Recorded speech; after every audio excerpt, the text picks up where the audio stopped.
De retour encore sur les plateaux de Missa TV, je ne suis pas encore seul. Je suis accompagné d'une personne qui est une surprise pour vous, celui que j'appelle l'adorateur Manassé, la personne qui avait touché mon cœur depuis de grands temps et dont j'avais décidé de moi-même de les lui présenter afin que vous puissiez aussi le découvrir parce qu'en lui il y a un talent, il y a un don, la simplicité, quelque chose que Dieu a déjà mis en lui. Il est en train de l'été. Comment les donner aussi aux autres. C'est lui que j'appelle mon adorateur, bien l'adorateur Manassé. Grâce que je salue. Bon après-midi, l'adorateur Manassé. Merci beaucoup, Papa Elohim.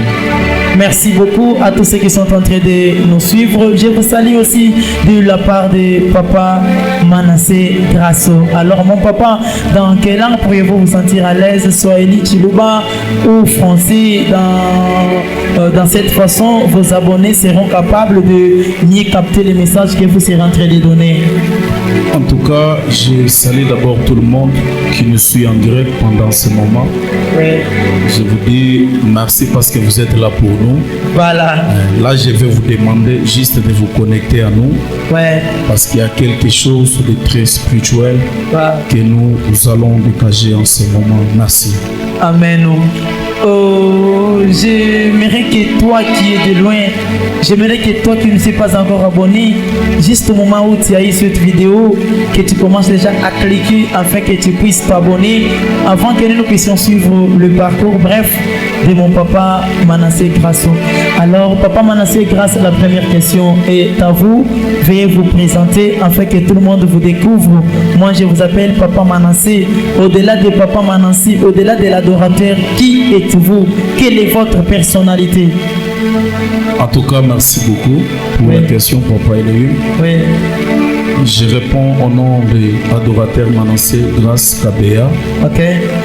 Je suis marié, oui, père de deux enfants. Ok. En tout cas, c'est ce que je suis et en dehors de ça, oui, j'appartiens aussi à une famille. Ouais. Et j'appartiens à une église aussi. Mais vous n'êtes pas prophète. Parce qu'il y a d'autres personnes, quand nous disons qu'il est adorateur, à la fin il te dit, bon, je ne suis pas toujours adorateur, je suis encore le prophète dans ces grâces. Non, je ne suis pas prophète. Ou même pas évangéliste. Parce que pour le moment, presque tous les musiciens pensent à être évangélistes. Bon, ce que nous sommes en train de faire, c'est un travail évangélique. Ok. Alors, tu peux m'appeler évangéliste ou pas. Oui. Ça dépend de ce que toi tu trouves en moi. Ok. Mais chanter déjà, c'est évangéliser. Amen.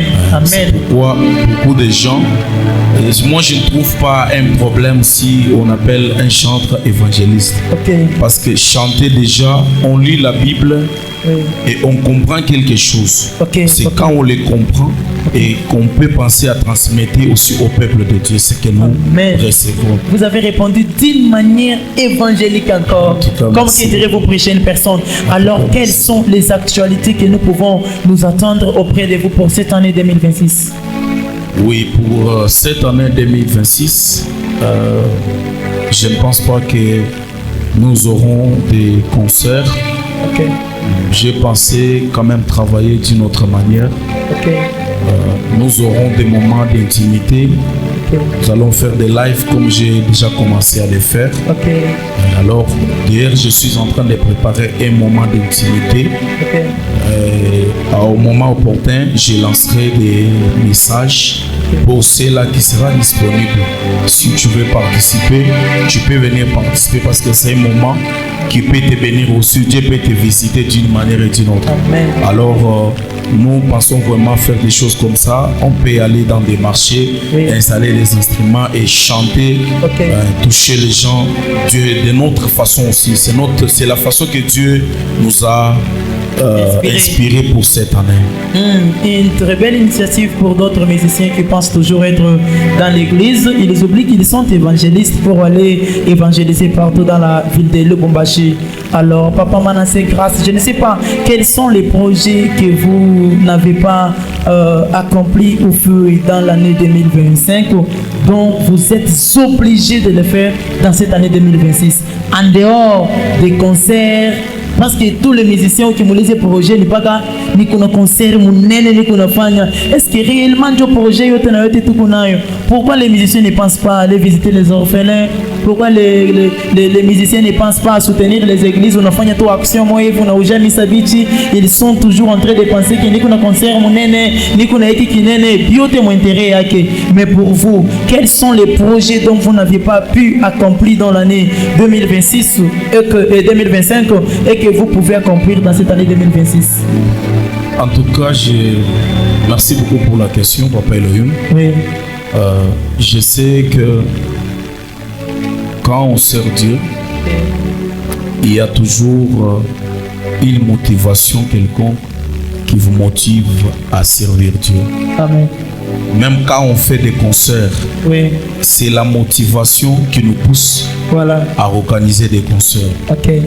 Alors, pour répondre à votre question, oui, je sais que l'année 2025, c'est une année d'abord, au niveau de notre pays, c'était vraiment une année très difficile. Amen. Alors, par la grâce de Dieu, nous avons eu à accomplir l'épée des programmes qu'on avait. Oui. Mais ce que j'ai appris, que j'ai échoué dans tout ce que j'ai fait, oui, c'est parce que peut-être tout ce que j'ai fait, je n'ai pas touché quand même le cœur de quelqu'un, peut-être à célébrer Dieu. Amen. Donc, quand je sers Dieu, j'ai ma façon d'autre que j'ai toujours vu les choses. Amen. Mais des fois, l'année passée, je n'ai pas vraiment arrivé là où je m'attendais à arriver. Alors, Nazana Katia Kobunda, c'est pourquoi j'ai dit cette année. Parce que quand on fait des concerts, oui, permettez que je parle comme ça. Oui. Quand on fait des concerts, oui, on a dépensé de l'argent. Beaucoup même. Et quand tu as appris que peut-être dans la salle, il n'y a pas beaucoup de gens, oui, donc ça t'étouffe. Directement. Et puis, au comiko take elo omogo lingaki au sala par rapport à préparation na yo et vous allez un peu moins par rapport à ce que tu vas donner. Par rapport à ce que tu pensais. Parce que tu vas chanter, d'abord tu es stressé. Oui.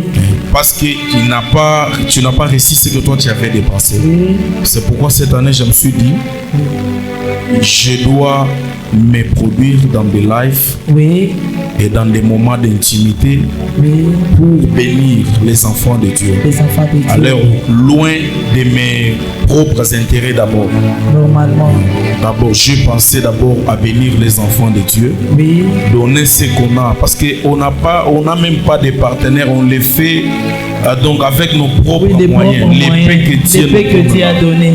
Alors, c'est comme ça. Donc, l'année passée, je n'ai pas vraiment servi Dieu comme je m'attendais à le faire. Oui. Alors je suis en train de m'attraper dans cette année, oui, pour arriver dans cette dimension-là. Alors ce que je lui demandais, il y a un système qui est maintenant fréquent dans la musique de Lubumbashi ou la musique Lushoazo. J'ai fait beaucoup de serviteurs de Dieu, particulièrement les chantres, sont en train de créer des styles, des choses là, ils sont en train de se dire la musique indépendante.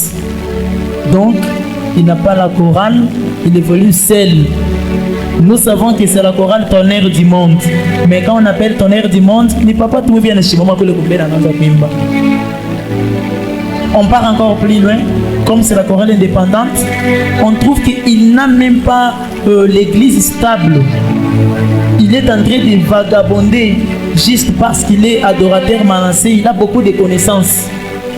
Très tôt matin comme ça, il s'apprête, il part d'abord dans cette église, il chante, il part dans cette église, il chante, il part dans cette église, il chante. Il est en train de se faire consommer comme ça. Alors, contrairement à Papa Manassé qui va nous parler, avez-vous une chorale stable? Avez-vous un père spirituel stable? Avez-vous une maison propre à vous qui est l'église? Ou êtes-vous aussi comme ça?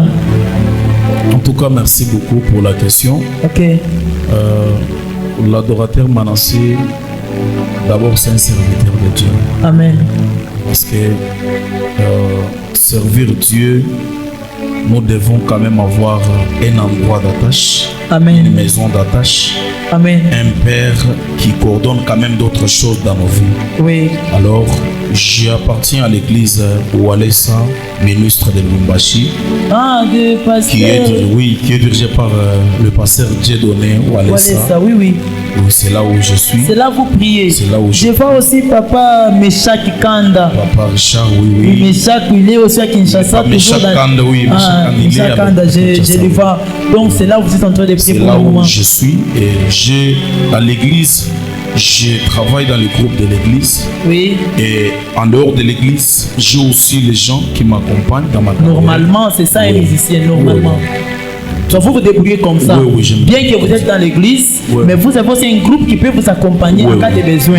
Et ça arrive comme ça. C'est ce qui fait la fierté d'un serviteur de Dieu. Et c'est un conseil que je donne à des personnes qui pensent à être indépendantes. Donc, on a tout mis à n'abanter quoi par pasteur ou quoi chouju et coulé qu'on a vu ta prophète, mais mon misa pasteur a choqué au prophète. Coulé au chaque adorateur, mon aîné, mais mon misa fonia qui attaque. Nous vous conseillons de vous concentrer sur les nécessaires. Alors, Papa Manassé, nous vous donnons un temps d'adorer ensemble avec nos dieux afin de faire découvrir à ceux qui sont en train de nous suivre et ceux qui vont nous suivre la capacité que Dieu a mis en vous, les instruments que Dieu a mis en vous. Cela pourra faire encore de plus la fierté de Missa TV et de tous ceux qui seront en train de nous suivre.